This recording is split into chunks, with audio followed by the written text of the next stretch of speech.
Hello everyone, welcome to an episode of Dumped. Today, we'll be investigating the missing case of Mr. Taylor, with me, Soren, and a few guests. First, we'll discuss the specifics of the situation. Mr. Taylor is 18 years old and is a junior at his high school. He was last seen on 1/21/22, and it is currently 1/23/22, 2 days since he's been missing. He was driving a red Honda Civic, where to is unknown. Mr. Taylor's sister, Miss Taylor, his stepbrother, Mr. Wilcox, and best friends, Mr. Patillo and Mr. Kearns, were called for an interview later today for information. We'll be showing you that live. Okay, let's bring someone in. Come on, Mr. Patillo. Hey, thanks for having me. Yeah, welcome to the podcast. Anyways, we'll just be asking you a few questions. Is that all right? Yeah, that'll be fine. Okay, first off, what was the last encounter you had with him? It was the day he went missing. What do you remember happening that day? So a week earlier, before the 21st, we were talking about having a sleepover on the 20th with me, him, and Mr. Kearns. So on the 20th, we went out to eat at Brahms, then went back to my place to play some video games for the rest of the night. In the morning, Mr. Taylor left because he said he was in a rush to be somewhere in that morning. But yeah, he left really early. It was like 7:30 to 8. Okay, I see. Anywhere in general you suspect him to go? The only place I could think of was maybe his sister's house. I know they're super close, but I'm honestly not sure at all. What kind of person is Mr. Taylor? He was a very caring person. He tried to make sure everybody's having fun and enjoying their time with them. Okay, final question. Is there anyone in general you suspect? Something was off with his sister. She acted so calm and didn't even know, and didn't even look like she was grieving when her brother died. I feel like if anyone was suspected that I know, it would be Miss Taylor. Okay, I see. Thanks for your time, Mr. Patillo. Okay, so from that, we learned a few things. Mr. Taylor's personality was very caring, so I don't think a person like that would have very many enemies. But again, I couldn't say for sure. We learned that he was at a sleepover with 2 of his friends that day, and the time he went missing was around 7 to 8. Finally, we learned how Mr. Patillo suspects Miss Taylor. Let's call in Miss Taylor and see what she has to say. Come on in, Miss Taylor. Hello, Miss Taylor. Thanks for coming on the podcast today. No problem. Thanks for having me. I'll just be asking you a few questions. Is that okay? Yeah, that's fine.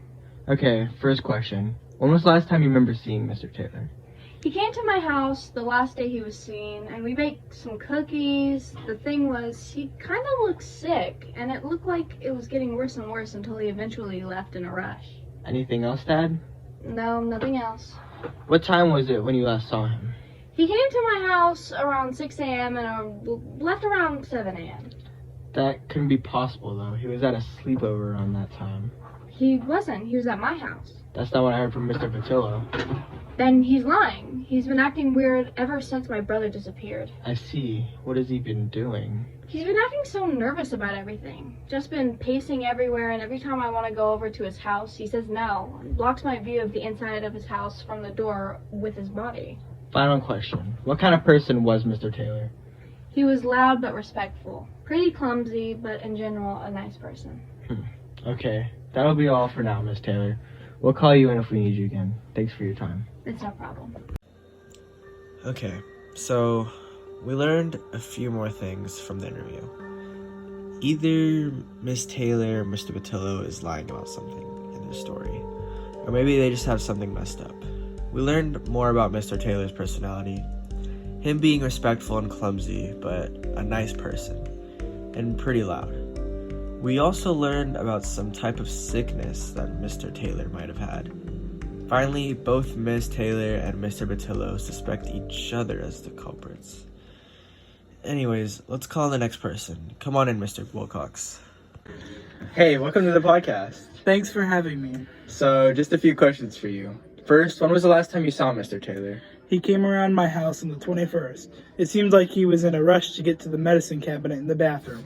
Is there any reason he rushed into the medicine cabinet? I'm not sure. He looked extremely sick though, and he wouldn't talk to me. Around what time was this? This was around 7:30 in the morning.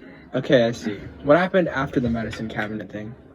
He tried to take some of the pills he had stashed in the cabinet, but he couldn't get any since the pill container was empty. I'm not sure which pills they were though, and he looked frustrated and scared, then eventually left and drove away in his car. I tried texting him that day, but my messages weren't going through. Would you be able to go and check and come back on the podcast later today? Yeah, I can do that. It helps my stepbrother. Okay, thank you. Come back when you can, and thanks for joining me today on the podcast. Yeah, I'll be back soon. Thanks for having me. That was strange. And that was also the most recent we've had someone see Mr. Taylor that day.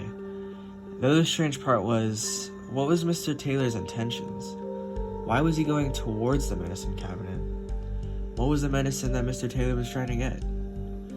I guess we'll see if we can figure that out later today. Before our next interview, we have a word from our sponsor, Trasher Slash. Have you ever wanted to get rid of garbage easier and make life so much better? Try Trasher Slash, our all-new product that gets rid of any unneeded waste easier. It works like so. Put all garbage bags that take up all that space in your house into the machine, and it simply compresses them into one. Podcast. Welcome back. Sorry about the quick ad break. Anyways, let's bring in the last person. Come on, Mr. Kearns. Thanks for having me today. Thanks for being here today. I just have a few questions for you. Alright. When was the last time you spoke to Mr. Taylor? I spoke to him last on the day of the sleepover I had with him and Mr. Patillo. Okay, I see. Do you know what time the sleepover ended? It was pretty early when he left. It was around maybe 5:30 to 6. I see. Did he say anything about where he could have gone? No, I have no clue. All I know is that Mr. Patillo followed him for some reason. Wait, what? He did? Could you please elaborate? Hello? Who's there? It's me, Mr. Wilcox. I figured out what medicine he took. He tried taking something called Flumanil. It says it stops the effects of benzodiazepines, whatever that is. But it looks like he opened the bottle to find something inside. Wait, benzodiazepines? I heard Mr. Taylor's sister talking about that. What? Miss Taylor, come in here, please. What is it? Know anything about the substance benzodiazepines? Yeah, actually, I had someone I had to give them to my dog treatment after his surgery. What happened to the pills? I don't have them anymore. I had 1 or 2 left after my dog got better, and Mr. Patillo asked if he could buy some of the rest off of me for $50 because his cat needed them. Mr. Patillo doesn't have a cat? Oh my god, he's in the same building as us. We gotta get out of here. We have to figure out if he actually did it first. Fine, but after that I'm out. Same. Okay, both of you need to get out of the room really quick, and I'll call on Mr. Patillo. Mr. Patillo, can you come in here really quick? What did you need? I have a few questions for you. Alright, ask away. Know anything about the substance benzodiazepines? Yeah, actually, I recently used to help my, dog. You said cat to Miss Taylor. That's what I meant. Tell me what you did. Hey, I didn't do anything. Tell me or I'll call the police. Listen, alright? I only did it for revenge. What? Life with them has been torture recently. He's stolen everything from me. Explain. First, it was my best friend. It never used to be a trio. It used to be just me and Mr. Kearns. Then, it was my Honda Civic. I told him he could borrow it for a few days, but he's been using it for 2 years now. I had enough, and at first, I wasn't going to hurt him, but my rage led to it. I followed him from my sleepover, and when he stopped at the gas station, I waited for him at my Honda Civic. He finally came, and he's like, "Oh, hey, what are you doing here?" I was full of rage at the time, but I acted calm and continued the conversation. I saw that I had a coffee, so I asked him if he could go back inside the gas station and get me a water bottle really quickly. Since I didn't have any money, when he left the coffee alone, I crushed up the benzodiazepines and put it in. Put it in his coffee, then went back to my place. Later, I got a call from his stepbrother asking what was going on with him. I said I didn't know, and he told me basically how Mr. Taylor was trying to get there to search for Honda Civic. I found him a few streets down and passed out in my car. But the car was parked. I took him out the driver's seat and put him in the back and drove the car back to my house. I, at first, didn't know what to do with the body, so I quickly put him in my new slasher trasher, and that definitely killed him. When he came out of that machine, he was completely crushed. He's in my dumpster ever since. The police are here. What?